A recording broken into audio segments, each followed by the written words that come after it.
तो ये है आपकी क्लास 2 इस ऑप्शन सीरीज की। और आज हम समझने वाले हैं बेसिक ऑफ ऑप्शन। तो ऑप्शन के अंदर आपने कॉल और पुट सुना ही होगा। तो सबसे पहले तो हम ये जान लेते हैं कि जैसे कॉल और जो पुट है, तो कॉल और पुट को सीई और पीई बोला जाता है। सीई का मतलब होता है कॉल ऑप्शन और पीई का मतलब होता है पुट ऑप्शन। लेकिन इसकी फुल फॉर्म जो होती है वो होती है कॉल यूरोपियन। इसकी फुल फॉर्म होगी कॉल यूरोपियन। और पीई की फुल फॉर्म होती है पुट यूरोपियन। अब यूरोपियन क्यों बोल रहा हूं मैं? क्योंकि इंडिया के अंदर यूरोपियन स्टाइल के जो ऑप्शन है वो फॉलो होते हैं।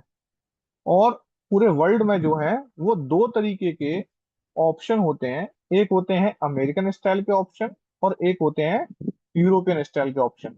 तो इंडिया के अंदर कौन से फॉलो होते हैं? यूरोपियन स्टाइल के ऑप्शन फॉलो होते हैं। इसलिए इसको सीई या फिर पीई बोला जाता है। कॉल और पुट। अब मैं आपको समझाता हूँ कि कॉल को और पुट को खरीदने और बेचने का क्या मतलब होता है। तो सबसे पहले मैं बताता हूँ आपको। यहाँ पर ऑप्शन लिखते हैं। यहाँ आ गया है ऑप्शन। इस ऑप्शन के अंदर दो चीजें होती हैं। एक होता है कॉल और दूसरा होता है पुट।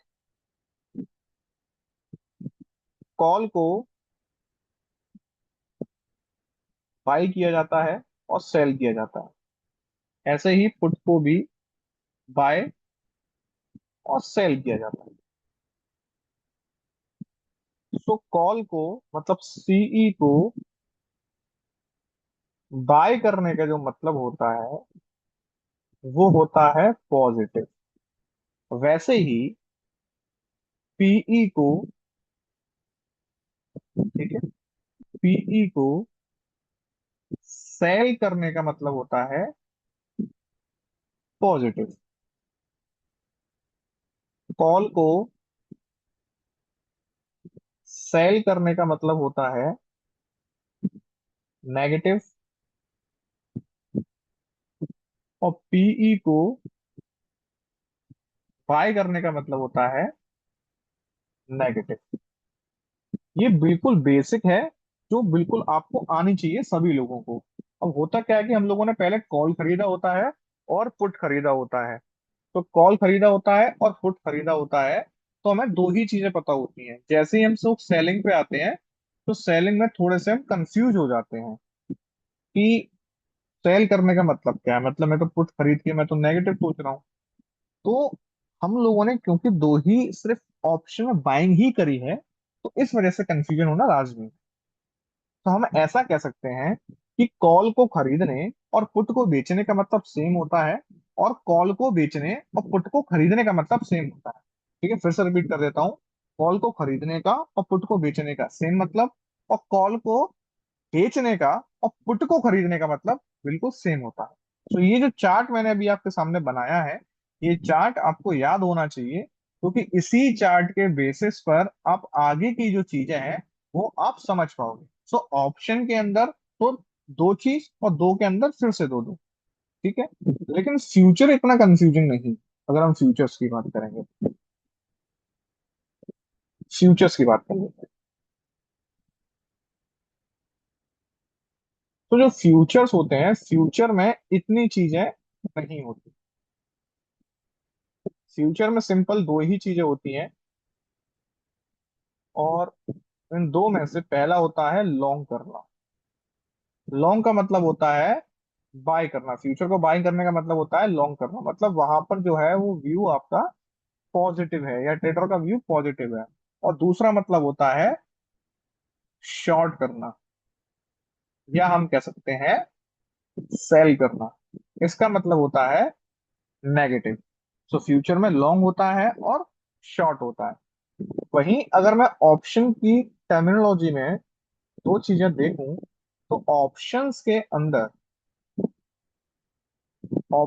अंदर एक होता है बायर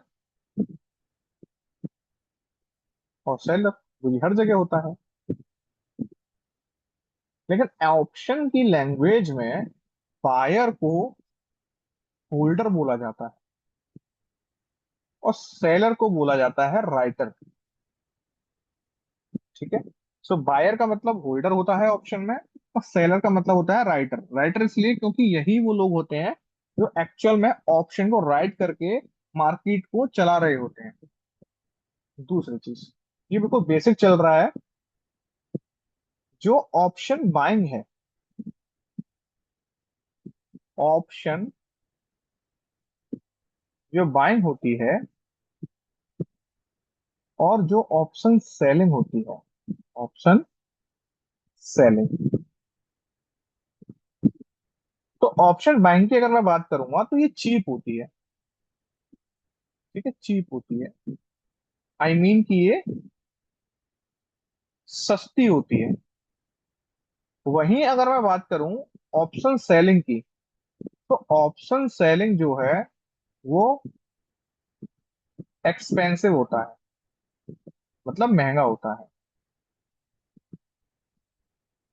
ऑप्शन सेलिंग होता है महंगा। इसी के साथ साथ अगर मैं बात करूं प्रॉफिट और लॉस की, तो जो प्रॉफिट है और जो लॉस है, किसको, बायर को और सेलर को, तो बिल्कुल अलग अलग होता है। कैसे अलग अलग होता है वो मैं आपको भी समझाता हूं इस टेबल के थ्रू।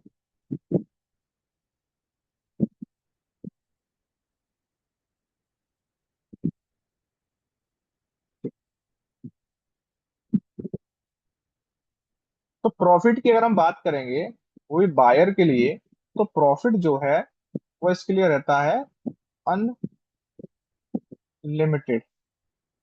और जो लॉस है बायर के लिए वो रहता है लिमिटेड।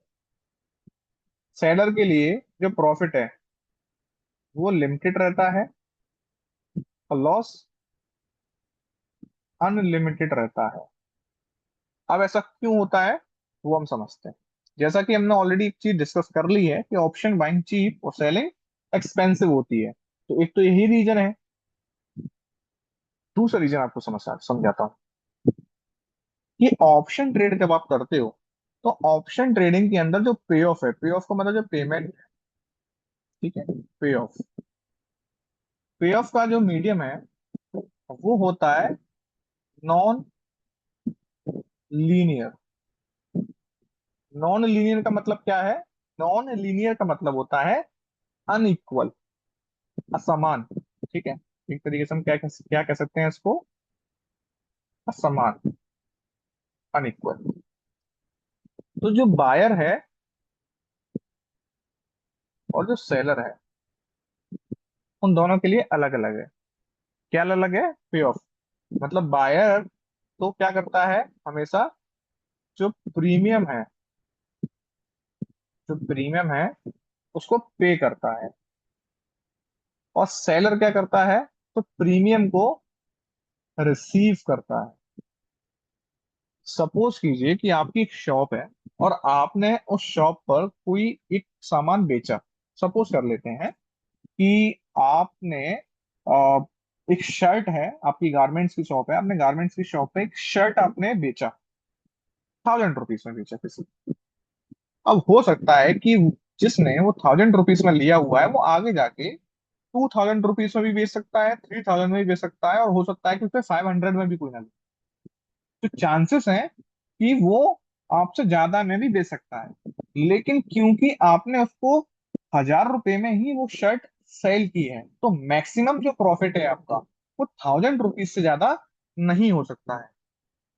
और उस पर्सन को जिसने आपसे खरीदा है वो आगे जाके अगर बेचेगा तो हो सकता है उसको ज्यादा प्रॉफिट हो जाए। तो हम, जैसा कि मैंने आपको फर्स्ट क्लास में ही समझा दिया था कि ऑप्शन जो है या जो डेरिवेटिव सेगमेंट है ये कॉन्ट्रैक्चुअल चीजें होती हैं, ये कॉन्ट्रैक्ट्स के बेस पे चलता है। ठीक है। और डेरिवेटिव सेगमेंट का जो प्राइस है वो खुद डिसाइड नहीं होता, ये डिसाइड होता है इसके अंडरलाइन एसेट के थ्रू। तो अंडरलाइन एसेट के थ्रू जो प्राइस है वो होता है डिसाइड। अब सपोज कीजिएगा कि अगर आपने एक हेल्थ इंश्योरेंस बाय किया हुआ है, ठीक है, आपने एक हेल्थ इंश्योरेंस बाय किया है, जिसका जो एनुअल जो प्रीमियम है, उस इंश्योरेंस का एनुअल प्रीमियम मैं मान लेता हूँ वो 15,000 रुपीज। और इस 15,000 रुपीज में आपको उस कंपनी ने, आई मीन कि उस इंश्योरेंस कंपनी ने आपको एक कवरेज दिया हुआ है 10 लाख रुपीज तक। इसका मतलब क्या है? इसका मतलब ये है कि अकॉर्डिंग टू द कंडीशंस जो हेल्थ इंश्योरेंस पे आपने साइन किया हुआ है, जो कंडीशन आपने पढ़ी होगी, उनके फुलफिल करने से अगर आपको कोई भी बीमारी होती है तो आपको 15,000 रुपए का जो आपने एनुअल प्रीमियम पे किया है वो 10 लाख रुपीज तक की वैल्यू को कवरेज कर रहा है। ये सिंपल। लेकिन अगर आपको सपोज कीजिएगा कि कोई भी बीमारी नहीं हुई तो आपको पूरा पैसा चला जाएगा। तो 15,000 पे करके आप ये इंश्योर कर रहे हो कि अगर जो कंडीशन हेल्थ इंश्योरेंस में बताई गई है अगर फुलफिल हो गई तो मुझे अप टू 10 लाख रुपीज तक का बेनिफिट मिलेगा, मतलब इलाज के लिए पैसे मिलेंगे। वैसे ही जब कोई एक जो बायर है, आई मीन कि जो भी ऑप्शन के अंदर जो बायर होता है, वो बायर प्रीमियम क्या करता है? ऑब्वियस सी बात है, अभी हमने समझा है कि प्रीमियम वो पे करता है। अच्छा, ये प्रीमियम पे किया तो प्रीमियम जब पे किया तो किसको मिला? तो सेलर को मिला है ये प्रीमियम। ठीक है, सेलर को ये प्रीमियम क्या हुआ है? रिसीव हुआ है। अब इसने जब प्रीमियम पे किया, तो पे किया, सपोज कर लीजिएगा कि इसको लग रहा है, इस बायर को लग रहा है कि मार्केट जो है वो पॉजिटिव है। तो पॉजिटिव मार्केट है तो क्या करेगा? ये कॉल ऑप्शन को, सीई को यहाँ पर बाय कर लेगा। तो इसने सीई को यहाँ पर बाय कर लिया, और इसने मान लेता हूं कि 15,000 रुपीज पे कर दिए हैं एज अ प्रीमियम। अब अगर मार्केट ऊपर जाता है तो इसको अनलिमिटेड प्रॉफिट हो सकता है। क्यों हो सकता है? क्योंकि उसने प्रीमियम पे किया है, और जिसने सीई बाई किया तो उसको प्रॉफिट तब होगा जब मार्केट ऊपर की तरफ जाएगा। और जिसने सीई को शॉर्ट किया है, मतलब बेचा है, तो उसको प्रॉफिट कब होगा? जब मार्केट नेगेटिव जाएगा। सो नेगेटिव जाएगा तब सेलर को प्रॉफिट होगा, पॉजिटिव जाएगा तो बायर का प्रॉफिट होगा। तो कॉल ऑप्शन में दो ट्रेड हुई हैं अलग अलग पर्सन से, एक ने बाय एक ने सेल किया हुआ है, और दोनों का ही जो व्यू है बिल्कुल अपोजिट है, क्योंकि दोनों का व्यू जब तक अपोजिट नहीं होगा तो ट्रेड इनिशिएट होगी कैसे? सिंपल सी बात। तो यहाँ पर 15,000 उसने पे कर दिए हैं। अब जो 15,000 पे किए हैं, अगर मार्केट यहाँ से ऊपर निकलता है तो यहाँ पर इसको प्रॉफिट होगा। सिंपल सी चीज ये है। लेकिन अगर सपोज कीजिएगा कि कहीं ना निकले और वहीं की वहीं रहे या नीचे आ जाए, तो फिर मैक्स प्रॉफिट इस सेलर का, जो मैक्स प्रॉफिट है वो कितना हो सकता है? तो वो हो सकता है 15,000 रुपए। तो पे ऑफ जो है ऑप्शन के अंदर ही, मैं ये बताना चाह रहा हूँ कि अलग अलग होता है, मतलब बायर का जो प्रॉफिट लॉस है और सेलर का जो प्रॉफिट लॉस है वो बिल्कुल अलग होता है। लेकिन ऐसा आपको फ्यूचर्स में देखने के लिए नहीं मिलेगा। फ्यूचर सेगमेंट में आपको देखने के लिए नहीं मिलता है, क्योंकि यहाँ जो पे ऑफ है वो होता है लीनियर। क्यों लीनियर होता है? क्योंकि यहाँ पर या तो कोई बाय करे या फिर कोई सेल करे, उसके लिए जो मार्जिन है, मतलब इसका जो ट्रेड करने के लिए जो कैपिटल है वो बिल्कुल सेम चाहिए होता है।